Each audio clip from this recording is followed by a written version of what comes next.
It's another day in the NBA. It's also election day, and it's time to cast your vote for which players you want to play tonight. Of course, we're going to find out who I want to play by doing our usual process here on the Splash Play channel. We're going to dig in and compare my projections to our friends over at Stokastic, see what their data thinks, see what my data thinks, and that does not include LaMelo Ball, who was just ruled out right before the show.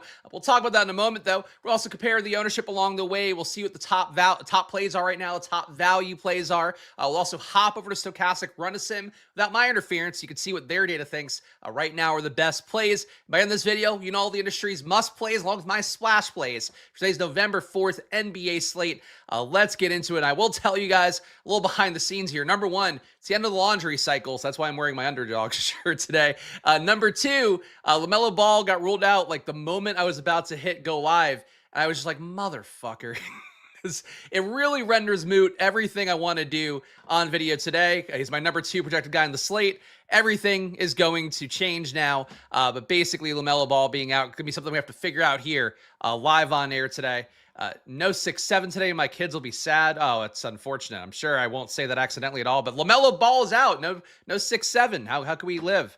And shout out to all you guys. I don't know what this question is. What specific projection should I focus on when selecting players for my DFS FanDuel lineup? Number one, I don't care much about FanDuel here on stream, but if you use my data here, if you join the Squirt Squad VIP tier in particular down below, you get yourself exportable FanDuel projections, but you should use projections that are for FanDuel.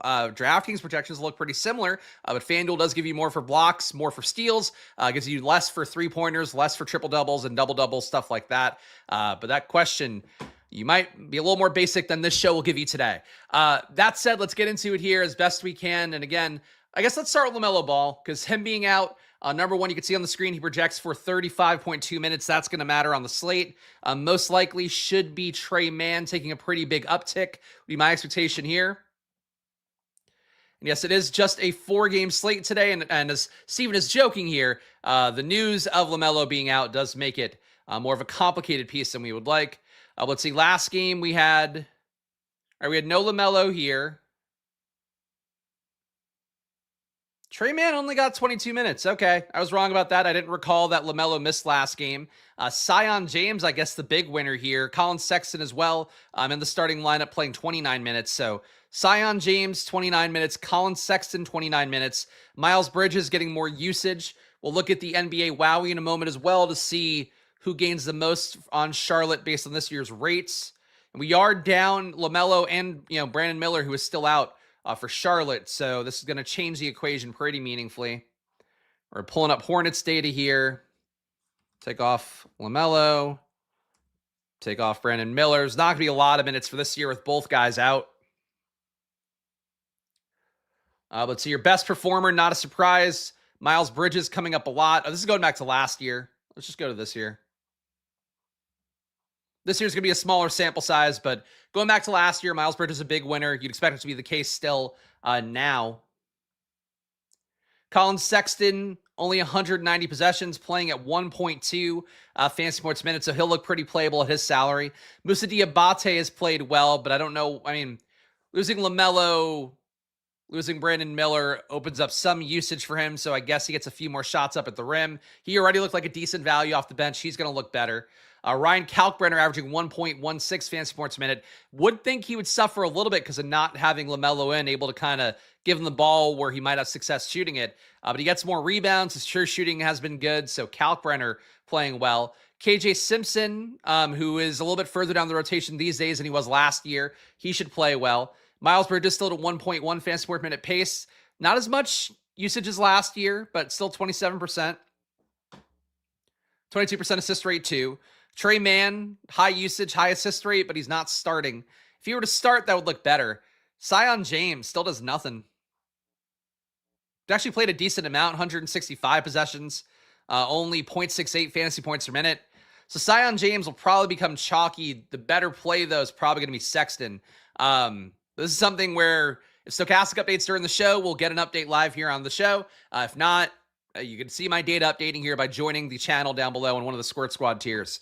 LaMelo Ball, though, would have been my number 2 projected guy. Would have got him at 41%, field to 22. Obviously, it's going to move around quite a bit because of how high my projection is at 51.8. What it does mean, though, with LaMelo out is that there is now nobody on the slate projected for 50 besides Giannis. Giannis, the 60.4 projection for me, 60.5 for Stokastic. Giannis, as we talked about on stream enough times now, one of those guys in the league hovering around about 2 fantasy points a minute, a rate that feels somewhat unsustainable, but for how good Giannis is, you might be able to keep it up. He's at a 1.93 fantasy point minute pace overall with 35% usage, a 40% assist rate. You're basically killing about 75% of possessions when he's on the court.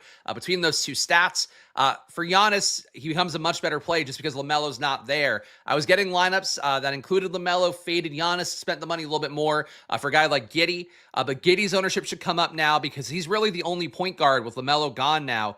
The only point guard, I think, between like 9K and 6K and change. It's like him and Sexton are the only top 2 point guards. But this is a short slate. Losing LaMelo completely changes the dynamics here.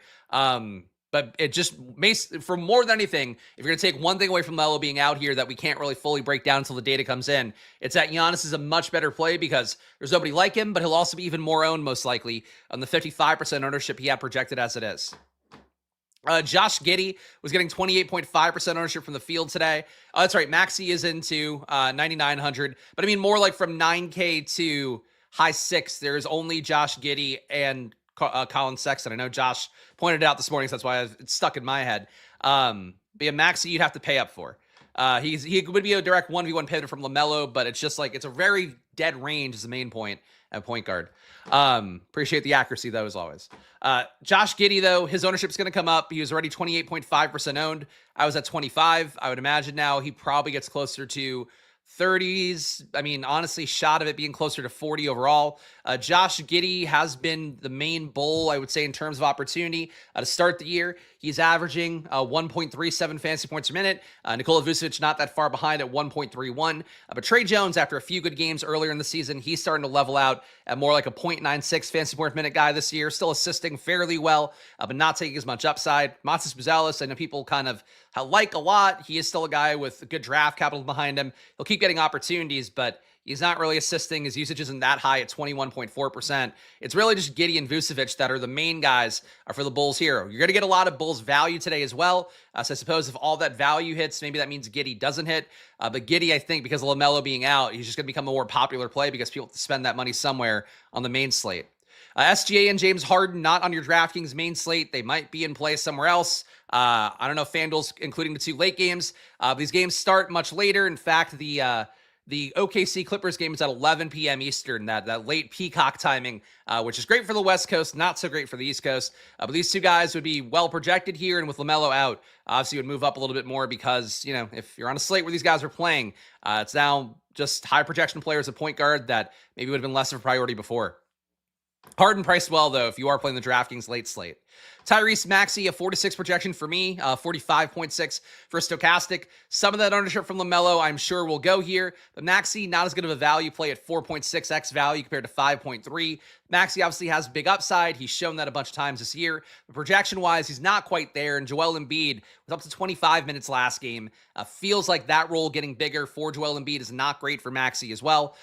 You also have VJ Edgecombe, who's coming down to the rotation a little bit, but he's still out there a good amount, can get shots up. Quentin Grimes, same thing. Then you're adding in Jared McCain, who's probably not going to play more than 20 minutes here. That's another guy who really gunned for his own shot last year in a Philadelphia team that had really not a lot to offer besides him. Now it's pretty crowded for McCain coming back in, but it does hurt Maxey a little bit overall. 9,900, hard to pay that price tag, but tournament upside's there, and certainly with LaMelo gone, you've got ownership to spare. Steph Curry, late slate play as well. Looks okay at $8,900 salary, but nothing special. Zion Williamson is on the slate, 9K salary for him. He is a player who I think gives you an interesting leverage against one of the chalk plays on the slate, Jeremiah Fears. Fears has been starting for the Pelicans, also seemingly taking some opportunity away from Trey Murphy, a little bit away from Jordan Poole. It is a spot where obviously Zion's going to be your top usage guy with a 32% usage rate and 1.3 fantasy points per minute. But I think there's ways to get away from fears. It would probably include playing more of the Pelicans who have had more established roles in the past. But Zion at 9K, you just have more money to spend there because of LaMelo not being on the slate. Right now, only getting 12%, field at 15. But because of LaMelo not being in, I might get a little bit more just because of how that works. Jalen Johnson gains a ton of opportunity for Trae Young being out. Let's pull up real fast the Hawks rates for not having Trae Young today. This is NBA Wowie on Add More Funds. If you want to check it out for yourself, very important part of the process for pretty much everybody I know who either plays NBA or does NBA DFS content. Kristaps Porzingis without Trae Young has averaged 1.4 fantasy points a minute. Jalen Johnson 1.38. Both guys around a 28% usage rate. And Folly Dante hasn't played very much compared to these guys. Jalen Johnson's already played a lot this year, 250 possessions without Trae Young. But basically, the offense should go mostly to Porzingis and Jalen Johnson. And Nickeil Alexander-Walker at 1 fantasy point per minute, 27% usage without Trae Young. He's also a big winner. Dyson Daniels, so far this year, not as much of a big winner with Trae Young out because you have Alexander-Walker there on that fat contract. But Dyson Daniels maybe can get back to how he used to play last year when Trae Young was out. But the issue is that you have Porzingis now. You have Jalen Johnson being better. You have Alexander Walker in. It seems to me like mostly you want to get to Porzingis, Jalen Johnson, and Alexander Walker as opposed to Dyson Daniels. Anything else to note here? And Jalen Johnson right now getting a 28% field at 20. I think it's possible that Jalen Johnson comes up a little bit too because of not having LaMelo in, who is, again, going to take up 41% of my ownership. So I've got a pretty big hole in how my portfolio looked before the show right now. Devin Booker looks okay for the late slate. He spiked the big ceiling lately. Underlying stats, not super impressive for him overall. He's just not getting up a ton of usage compared to what he could do. Would love to see him get to like where he's taking a lot more shots as opposed to letting some of the lesser players around him get shots up. But when Jalen Green comes in, I guess it'll make more for a natural transition. But Booker, 9,500, probably would not be a high volume play for me if I were playing the late slate on DraftKings. He might matter more if you are playing any sort of full slate games today. And again, 9,500 too. I guess if there is a full slate going on, probably priced similarly to LaMelo. That might be a thing that stands out. Nikola Vucevic, 29% ownership in my top 150, field at 24. Vucevic playing well overall. I think today he also offers one interesting thing that people will play a lot of Jalen Smith because there wasn't value on the slate before. There is going to be some more now with LaMelo out. But because of the fact there's not great value, Jalen Smith projected to be about 40% owned before. One thing to do, and it happened yesterday, where Jalen Duren was so highly owned, you ended up getting it doubly well for Isaiah Stewart, where Stewart would have been a pivot to Jalen Duren because normally he's a direct backup, plays those center minutes when Duren's not out there. But it got better because Tobias Harris was out. You got Isaiah Stewart starting, and he also played minutes at center when you didn't have Duren in on the court. So whenever you have leverage like that, where we know for Jalen Smith to play less minutes means that there's more minutes to go to Nikola Vucevic, maybe more production go his way as well. That's a natural kind of push-pull. So I think you want to be with the field on Vucevic no matter what you're getting today, even though Jalen Smith probably be a less owned play because of the fact that it's now not a must-have value. Dyson, 6 steal game coming eventually. I mean, sure, it can happen, but that doesn't come up in a projection set super often. So you could chase that, but yeah, what does it get you? All right. Top values right now. Again, this is going to move because of LaMelo being out, so bear with me here. If you want to see my stuff update, I will try to update here if Stokastic does midstream, because then I just import the minutes and try to make a read on it right away. But if not, you got to see my data updated here by joining the channel, Squirt Squad tiers. And of course, if you want to get Stokastic's updates too, which I'm sure they will be getting live soon, 15% off at Stokastic. Use the promo code SPLASH. Main way I support myself doing this show every day is with the affiliate codes there with the promo code SPLASH. Half the money you pay to Stokastic comes back to me. So please do help a brother out if you want to check out NBA data, sim products, expensive stuff, the cheap stuff like lineup generator on Stokastic. It's all 15% off the promo code SPLASH, and it does support the show. All right, Jeremiah Fierce was the top value, 60% expected owned. I was getting it at 72%. Fierce still a good play here, and because Charlotte, your main beneficiaries are going to be a not-so-good Zion James and a kind of expensive Colin Sexton, Fierce should still be a top value overall. But, if you got something weird like KJ Simpson started somehow, which I would love to see over Zion James. It doesn't seem like that's the way the rotation's been so far. That would change things a little bit because I think KJ Simpson would be a really nice value to go to at 3,400.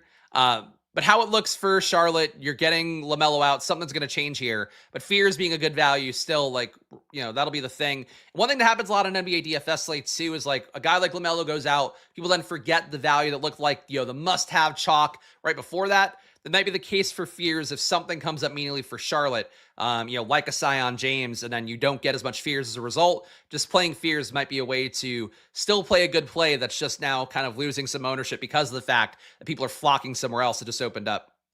Jalen Smith projected for 43% ownership before this Charlotte stuff happened. I got him at 39%.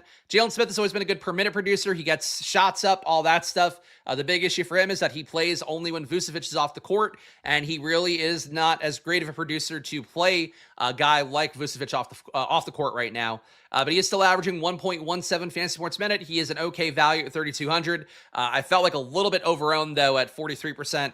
I would have been happy to get more lineups with Vucevic to try to get leverage against that. The Bulls' value, the Bulls' bench really, was all coming up as value before the Charlotte stuff happened. You were getting Herter a good amount. I'm sure we'll see him come up in a minute here. Wait a minute, Herter? No, Herter not coming up sorted by value. But he's like that's why, because he's like a 5.3x value, so he's down here. Was getting a lot of Bulls value coming up a lot. That's going to just get less now because of the fact that Charlotte's going to have some value opening up. Colin Gillespie, late slate / whatever the full slate stuff would be. It looks like a decent value still at 5K. Kristaps Porzingis, despite being 6,800, would be a top value to me technically on the slate. 56% ownership for me, field at 19. As we just saw, he gains pretty well from Trae Young being off the court. It's not the biggest sample size, but Porzingis starts to assist a little bit more with Trae Young off. Really, the role is just a lot better for him. The minutes are not fantastic, 26-minute projection for him, and he's not playing crazy minutes overall. Last game, Porzingis got to 27.5, so maybe a little bit more minutes than you'd expect. But, he has had the health stuff. He's come in and out of lineups a good amount. Porzingis definitely a player where I would say the downside minutes risk would always concern you, but the role without Trae Young there, it just opens up so much. Ryan Dunn, decent value for the late slate. Moussa Diabate looked like a good value. He'll look a little bit better as well because LaMelo vacating his stats. Basically the way projections work is that the stats that would, at least for me, and it's how most of them work as well, the stats that would go to LaMelo then flow around. So if you have Miles Bridges, a high usage rate guy, he'll take a lot of the points and kind of boost himself up accordingly. He'll gain some assists. Trey Mann will gain some assists. Zion James, whatever other shitty kind of guards they have, will gain some assists. But Moussa Diabate will gain overall some points, some rebounds, overall some opportunity. He's a decent play at 3,900. I'm just not sure how much the value will look better for him and for the rest of the Hornets at this point. But he was projected for 20% ownership. I got him at 31. Would also, if Diabate does get very chalky, he's playing off the bench, just trying to play Calc Brennamore is a logical move. Again, fading that chalk play for the guy who, if he plays well, will sort of take minutes away from Diabate, maybe production as well. It's sort of how to look like out of value play like Diabate or Jalen Smith. Vucevic, top value for me. We'll skip over the late slate guys. Draymond, Jordan Goodwin, James Harden, all guys priced a little bit cheaply in my data set here. Nikola Vucevic, 29% exposure for me. Fields at 24. Talked enough about it here. If you're not playing Jalen Smith, Vucevic should be a more appealing play because of how that works. Jamal Shed looked like a decent value at 3,500 as well. He is another bench player, and that's really the main thing I would say from this slate. Normally you don't want to play bench guys, especially bench guys who can't close at super high volumes because of the fact that, bench guys can lose minutes pretty easily if they don't produce up to snuff in the few minutes they have. They get double penalized because they likely play less minutes. For Jamal Shed, didn't love him as a value play, but was getting him above the field. I'm hoping that Charlotte opens up meaningfully with, just losing a guy like LaMelo. Let's go to the game-by-game view. And again, guys, if you get any value to this video, I know that today it's not going to be the best because of LaMelo coming out right before the show started. But I'm still going to try the best I can to give you guys a read on today's 4-game slate. And that's what I do every Monday to Friday at 2 p.m. So please do show some love. And I always appreciate you guys chiming into the comments as well. But hit the like button. Please subscribe. Leave a comment after the fact as well. Join the channel. If you want to get into the mix here with our Discord, it's only $5 to join. If you want to get access to my data, including the sheets I show you here on screen, you have to join the Squirt Squad tiers. But if you just want to support the show and get access to the Discord, you get $5 to join here, and it does support what I'm trying to do. So please do that. And again, Stokastic, all the stuff will update for them too. So use that promo code SPLASH, link in the description. It's the only deal they have going right now. Is this affiliate deal that I have with them. Promo code SPLASH, getting you 15% off in perpetuity over there. Monthly packages, weekly stuff, whatever you want. It's all 15% off. I feel like I'm selling you things out of the back of a trunk. That's how it goes. Giannis. So game by game here, Milwaukee, 117 implied points. Giannis looking chalky, only going to get chalkier because of LaMelo, who projected for decent ownership. People flow more to Giannis. They'll take the value as well. That opens up from Charlotte. Go to Giannis more. Giannis was ruled as probable earlier in the day. That hasn't stopped Milwaukee from jerking us around before on a back-to-back. But Giannis playing incredibly well. You see that 1.93 fantasy points a minute, shooting 72% true shooting, incredibly high. But he looks really good. He's rebounding, he's assisting, doing a little bit of everything. Giannis at 11.5. I would say too cheap with the projection that we have. 60.4 projection for me, 60.5 for Stokastic. Giannis, very good play today. I'm not telling you anything you don't know there. Ryan Rollins playing well. Miles Turner, not so much. His revenge game yesterday, whatever. Still not playing that well in the year with only 50% true shooting. 0.9 fantasy points a minute. He'll play better at some point. That might be a thing that pulls away from Ryan Rollins' production so far. But Rollins is your lead guard. He's shooting incredibly well with 65% true shooting to start the year on 22% usage. Getting up some threes. I like Rollins a lot. The price tag at 6,100 doesn't feel great. Was getting him at 28% before with Sexton coming up. That might move a little bit. But Rollins still not a bad play. With the Raptors being favored, do you think Giannis will sit? I don't think it's an unreasonable assumption to make. I don't have a lean. If Giannis was ruled in as probable, that seems like it. But, maybe on a back-to-back, the total could be accounting for the increased risk of that, / the risk of them pulling Giannis mid-game for whatever reason. But it is odd that they're an underdog. Toronto is a team, though, that is at home, has a real home court advantage, and has some legit talent. So it can kind of go either way for me. I'm not a guy like our pal Josh Engelman who tracks his own version of lines. I just kind of have I hold my finger to the wind kind of approach to that stuff. But any chance Giannis sits, we've seen him be probable before. There's always a chance, but you'll know it's the first game anyway. So prepare like he's going to play. And if he does play, he looks like a great play. As it is right now, Gary Trent was coming up a good amount for me at 4,900. Value play, who does start games, projected to play 30.7 minutes. Not the most exciting player in the world, but certainly can hit some threes. So Gary Trent was an okay value before. He'll be a forgotten man now. Same thing for Cole Anthony, most likely, with whatever opens up from Charlotte. Toronto on their side, real healthy, 120.5 implied points for the Raptors today. Slight pace down for Toronto, but both teams playing around 100 pace, so nothing crazy above average there. For Scotty Barnes, I was getting him a lot, 33%. That might increase more now because of not having LaMelo in. Barnes, though, has been the best fantasy producer of this Raptors core. He's consolidated usage, kept assist upside for himself, averaging 1.25 fantasy points a minute. And any given day, one Raptor can shoot more and kind of kill the other guys. But Barnes, with low ownership, only 8% expected. I like getting above the field on Barnes a good amount. Yet he's got a pretty good floor. 8,200 feels somewhat cheap for him, especially knowing that he can contribute in other categories like guys like Ingram. Like Ingram's not going to give you blocks and steals, not going to give you assist upside, quite as much. Barnes, I think, does give a good amount. So I like him. Wish he were not only power forward. A lot of guys in the slate are not multi-position eligible. So your swap ability or your ability to move lineups, guys around in lineups is not super high. But I think getting above the field on Barnes and Ingram have been the two top performers for Toronto. Like them both. I definitely like Barnes more, though, because of the ceiling he has. Ingram playing well. About have him scoring 21 real-life points today. 26% usage on the year, shooting incredibly well at 64% true shooting. That'll probably come down a little bit, but Ingram's got a nice role here. Toronto's, I've mentioned pretty much every time they've been on a slate. They're pretty talented. A lot of guys that get a lot of shots up, though, so that can make things when an RJ Barrett gets cooking, like Ingram probably won't hit his projection quickly. If he were to ever get cooking, he'll kill some guys as well with how much he could take away with the assist upside and the usage. But as it is right now, the pecking order is sort of establishing for Barnes and Ingram being a tier above Barrett and Quickly in terms of the usage and assist upside too, though Quickly still assisting at a good clip. Not getting to Barrett and Quickly as much as a result, but you could flatten out the ownership here. I don't think it'd be a crazy thing to do because really all the Raptors kind of have the same opportunity of if one of them plays well, they pull away from the other guys. I've said enough times. Jamal Shed looked like a decent value at 3,500 before, producing 0.97 fantasy points a minute, decent assist rate playing off the bench as well. He's got a lot of guys who could shoot the ball around him, so No issue with Jamal Shed as a value play, even though certainly other things opening up make Jamal Shed a less appealing looking value play compared to how he looked this morning. Mamukulashvili also coming up a little bit for me, 5% exposure in my top 150, field at 8. But, you know, people are going to play Murray Boyles is a little bit, I think, chasing it. Pirtle's back in. Center is pretty clogged up for Toronto, but, you know, they can play two bigs at the same time. And right now the minutes do assume they're playing two bigs at least a little bit of the time here. Orlando, 116.3 implied. For Orlando, I'm low on pretty much everything here. Banchero, playing at a 1.27 fantasy point minute pace. I'm at 1.22 today, you know, counting for the total and the matchup.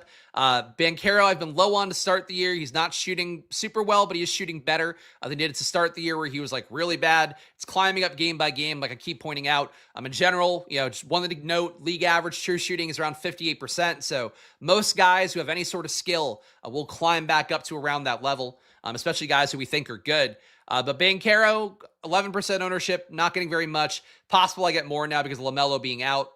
Franz Wagner, 11% exposure at 7,700. He's producing less well compared to Banchero this year. Going back to last year, though, it is a little more close to 1-to-1 between these two guys. Banchero and Wagner, I think, still solid enough plays, even though they're not coming up much for me. But 11% exposure from Stokastic for both. Desmond Bane, 12% for the field expected by Stokastic. Got him at 11. He's 6,500. He feels like, to me, the Magic player. We haven't gotten close to what his ceiling should be. Only 51% true shooting for him on the year, but he has easily been the worst of the quote-unquote big three for Orlando, with Banchero playing at a 1.27 fantasy point minute pace, Franz Wagner at 1.1, Desmond Bane at 0.83. He's not that bad. It'll get better at some point. And frankly, against Atlanta, I mean, Atlanta not a team we're too worried about defensively, and it's a pace up.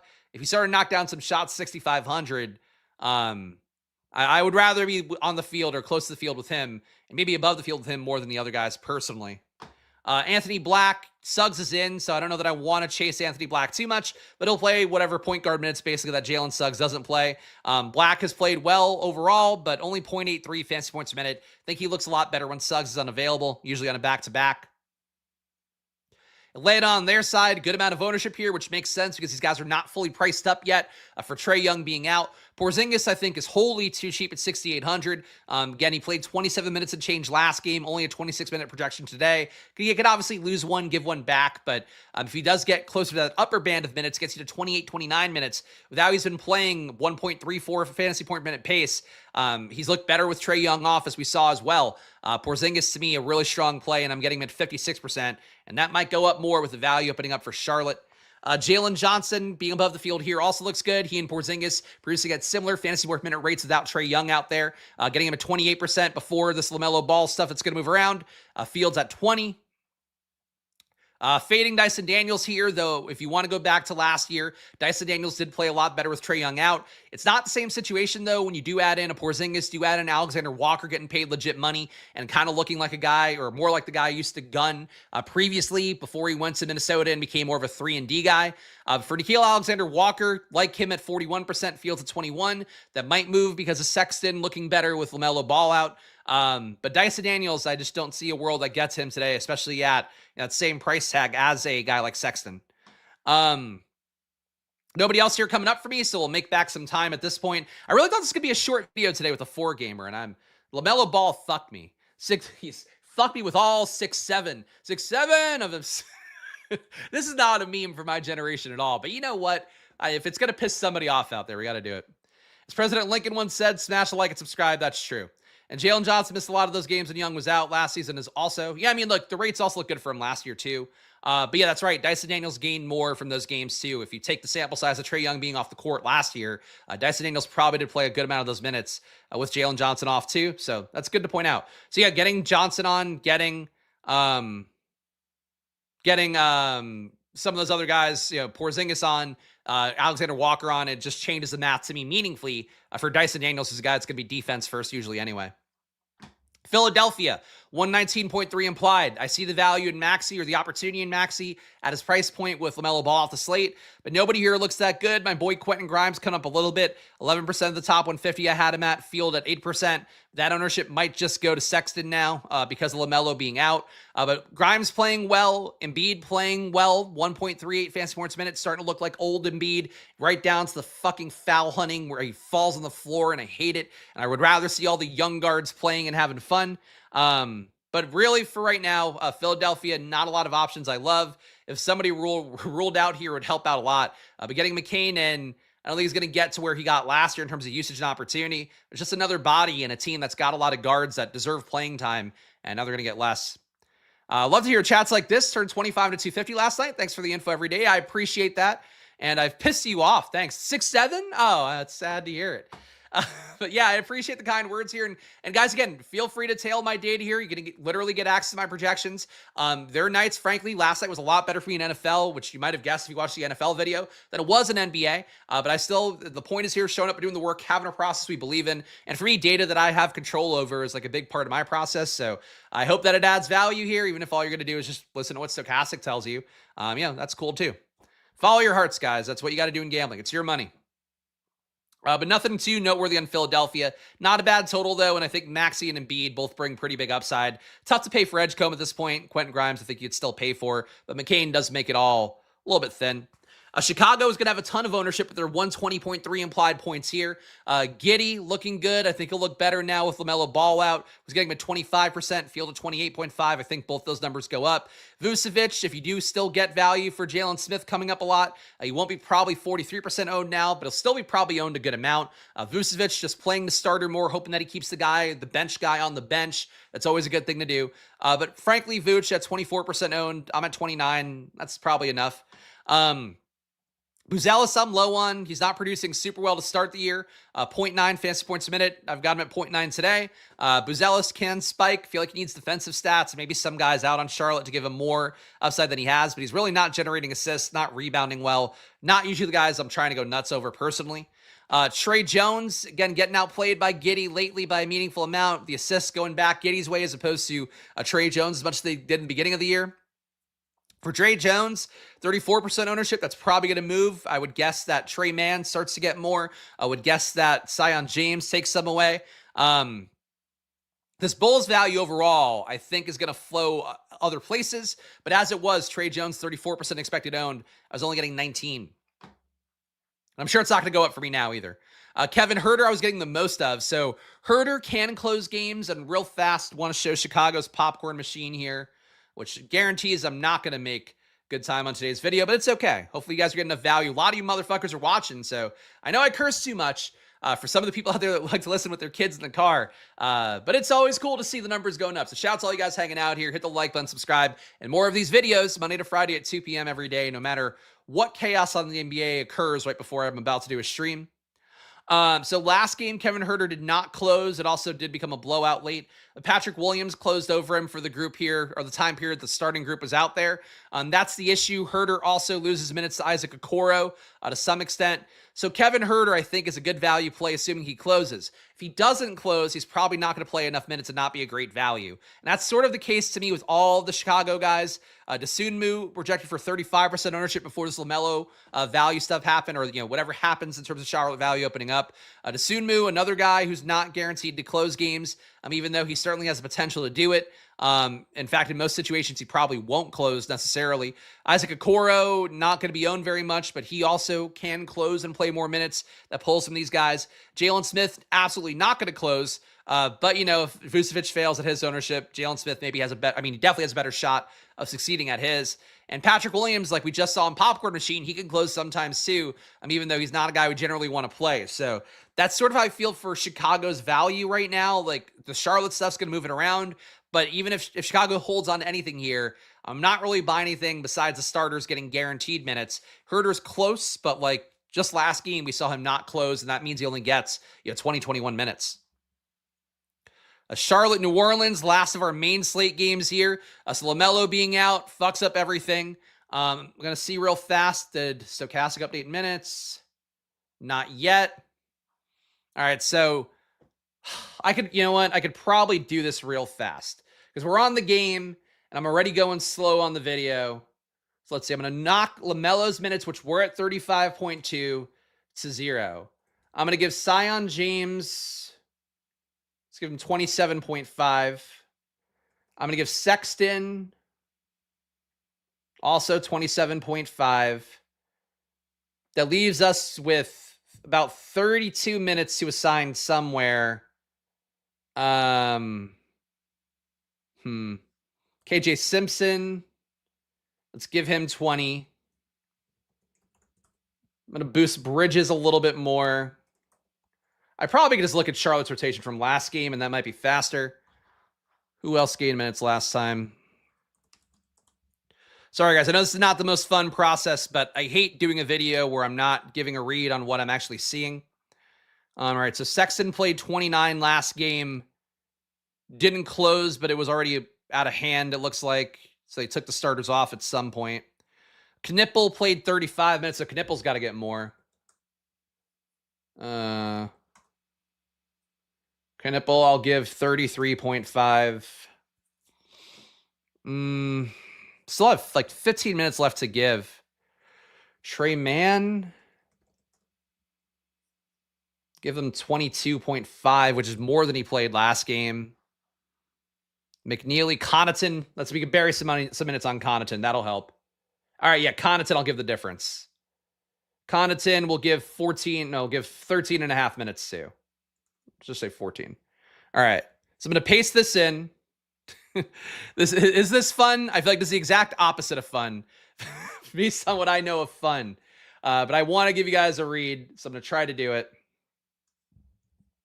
Think I gave KJ Simpson a few too many minutes. That's going to be part of the issue here. But I'm pasting my data in. All right. Updated there. Now it should update here. Okay, we got it. All right, so no read on how this is going to affect my SIB minutes. But it looks like KJ Simpson, if you give him 20 minutes, he only played 16 and change last game. He looks really good. But no guarantee there, so he's not a guy you want to cram in a bunch unless he gets the start. Sexton, I would have thought would come up a little bit more. He didn't. Bridges still doesn't look great. I probably need to juke his usage a little bit more. But Bridges not looking like a smash play either at 8,300. Do I think if I juke his usage, he'll look pretty playable? Knipple looks the best value, I think, at 5,500, shooting guard, small forward. Kalkbrenner looks better. Diabate looks a little bit better. But there are not big winners here. So I'm not sure it's going to open up with Charlotte, to be honest. Like, there should be something. I would like to see, well, what makes sense to run Stokastic Sims with ball in?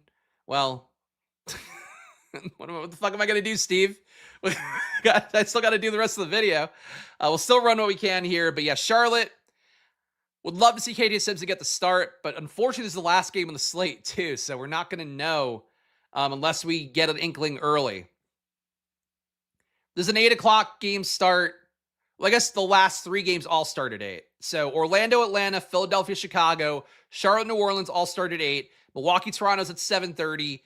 Don't eat up your value spots on Jamal Shed, I would say, is like the main thing from that first game. Like, don't play shitty value for Milwaukee, Toronto. Don't go nuts on Gary Trent or some shit, because you want to keep the flexibility to swap around. And you'll have all 3 games in, the back half of the slate to swap with for Charlotte. So right now, nobody looks fantastic, but they're all going to look a little bit better. New Orleans here. I think Fear's ownership might hold then. Jeremiah Fear's ownership at 4,700. There's just not a Charlotte play unless Simpson starts that'll change that. But having Fears in your lineups will also give you that swappability. So I think just keep Fears in. 60% expected ownership. I got 72.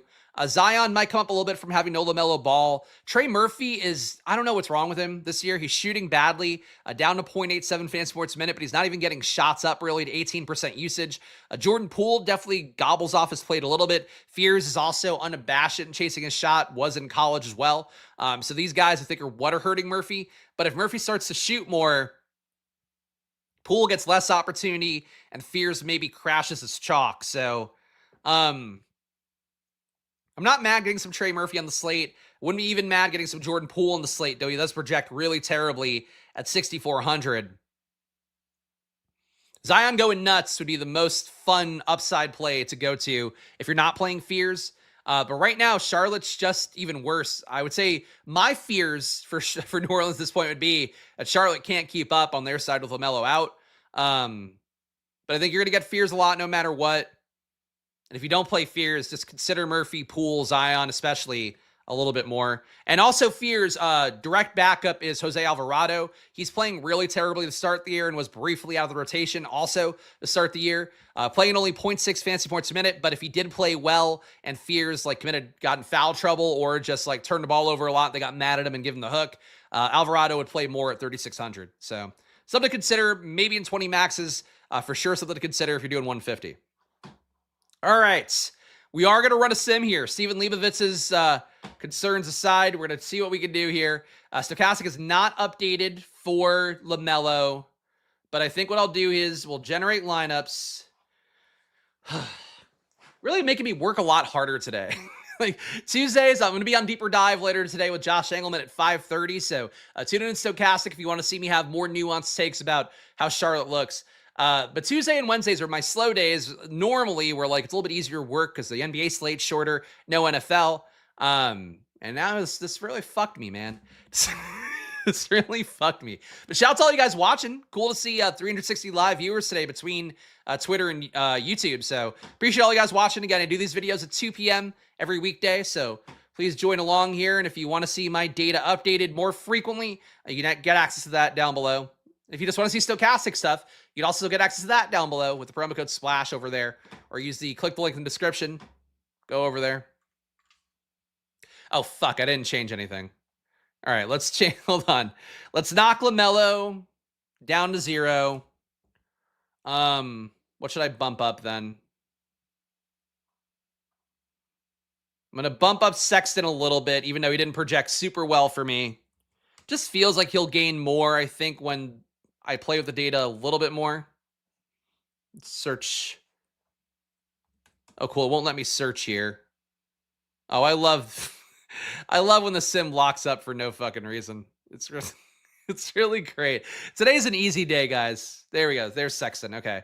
Let's bump Sexton up to just 30. We'll give him 30, see if he comes in at all. Bump Knipple up a little bit. 26.5. We'll bump Bridges up a little bit. 39.5. I'm just kind of, this is total just sprinkling salt in, guys. Please don't hold me to scientific value of this right now. Who else do I want to boost? KJ Simpson. Let's give him 20 minutes, or 20 points rather. He's not going to be in the lineup set, though, so it doesn't really matter. And Diabate,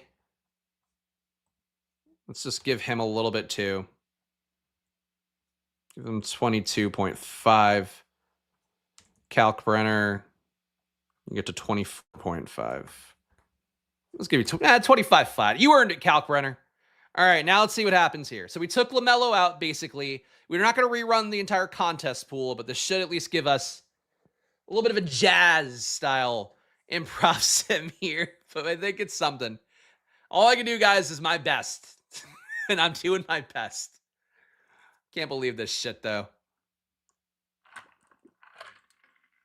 The nerve of LaMelo. I'm going to rate him a 6-7 out of 10. What I'm going to do. I don't know where I would do that. The real app? Can you rate players on the real app? Maybe.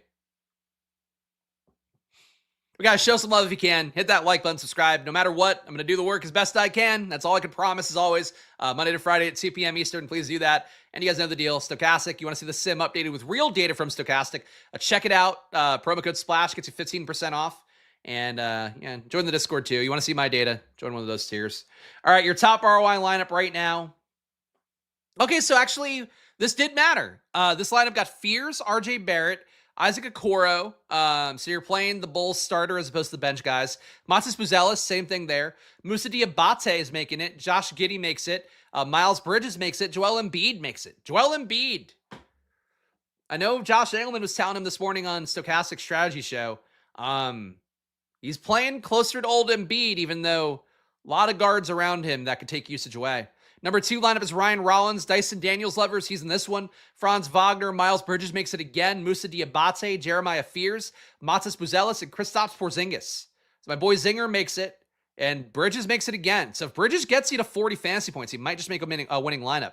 Number 3 is Emmanuel Quickly, Kevin Huerter, Ayo Dosunmu, that Bulls bench value coming up. Giannis makes it, Jalen Smith, more Bulls bench value. Jeremiah Fears makes it, Miles Bridges makes it, Porzingis makes it.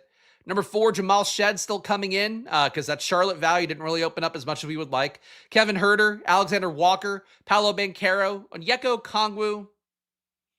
There's opportunity, obviously, with Trae Young out, but with Jalen Johnson and Porzingis in, I don't really love the Okongwu spot. But I guess you're getting leverage on Porzingis with him. Trey Jones, Miles Bridges. Oh, Porzingis in the lineup.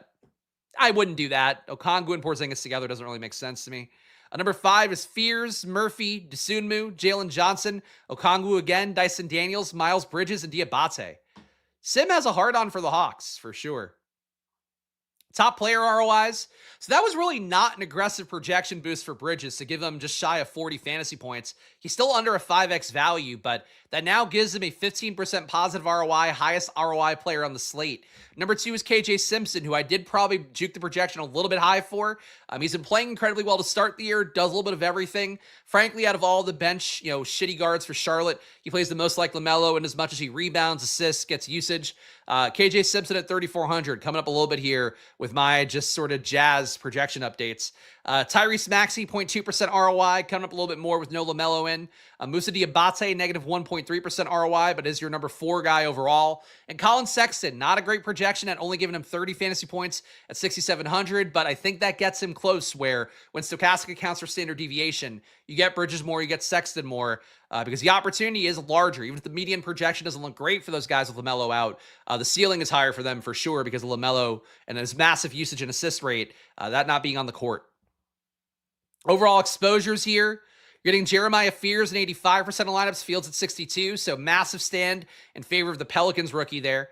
Giannis, you're basically with the field, 56% exposure, Fields at 57. The numbers should come up a little bit because of LaMelo being out potentially, but might still be like Giannis at 60. It's probably not going too much higher, I would guess, because Charlotte value doesn't look infinitely better.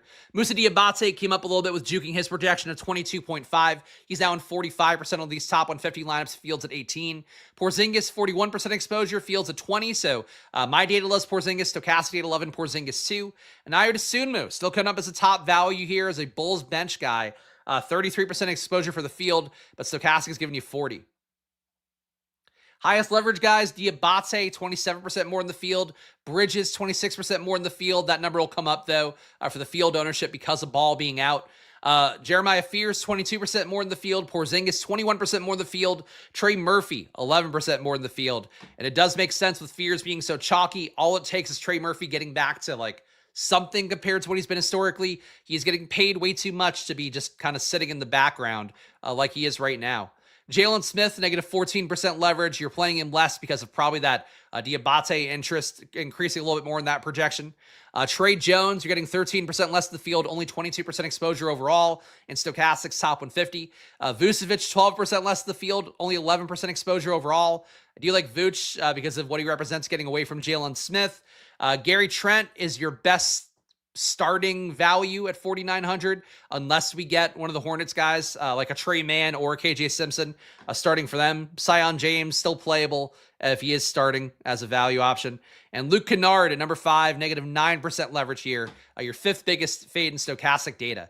I'm not going to do the single lineup sim today because I think we've got enough today from what we could tell from Stokastic Sim. Before I give you guys my splash plays for the day, please do hit that like button, guys. It goes a long way for me here. Just one dude showing you my gambling as best I can on stream here for the NBA. Monday to Friday at 2 p.m., all those days. And, of course, later today at 5:30 p.m. on Stokastic's Deeper Dive show with my friend Josh Engelman. I also would love it if you click that link down in the description and go check out Stokastic, 15% off with the promo code SPLASH.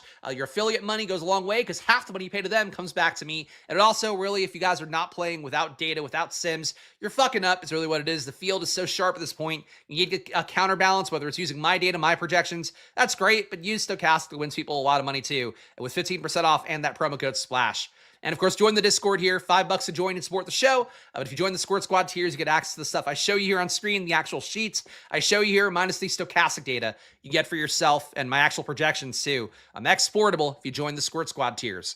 All right, splash plays for the day, and again, feels not perfect with the Charlotte stuff, so just bear with me on that. But Jeremiah Fears still has to be one. If you're not playing Fears, consider Jordan Poole more, consider Trey Murphy more, consider Zion more. But Fears gets shots up. He gunned when he was in college. I think he's the kind of guy normally at 4,700. As long as he's starting, I want to be with the field on at the very least.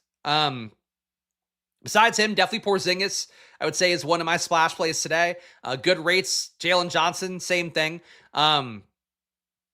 John's a little bit more expensive, but the minutes are more secure. Porzingis, the minutes are a little bit lower, but he's priced cheaper for it. Both guys, I think, are strong plays, though, and have played the best so far for the Hawks, with Trae Young out. Besides those guys, I had so much LaMelo, man. I am getting 2x a field on Nickeil Alexander-Walker, so I'll highlight him. Giddey's going to come up for me. Scotty Barnes, I would say, in the pay-up options, also a splash play with about a third of my ownership.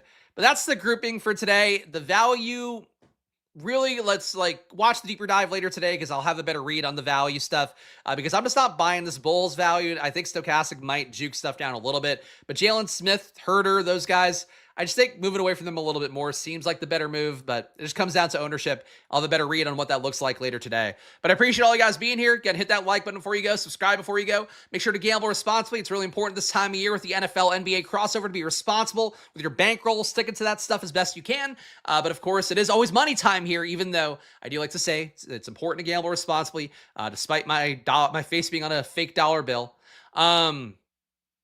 Yeah, follow me at Chris Spags. Follow the channel here at Splash Play Bets on YouTube, at Splash Play Pod on Twitter. I'll be back tomorrow with more, back on Stokastic at 5:30. So come join me on one of those. But if not, I'll see you guys later. Enjoy your days. Good luck. And let's fucking fuck LaMelo. Yeah, fuck 6'7". Fuck it all. All right, bye guys. Catch you later.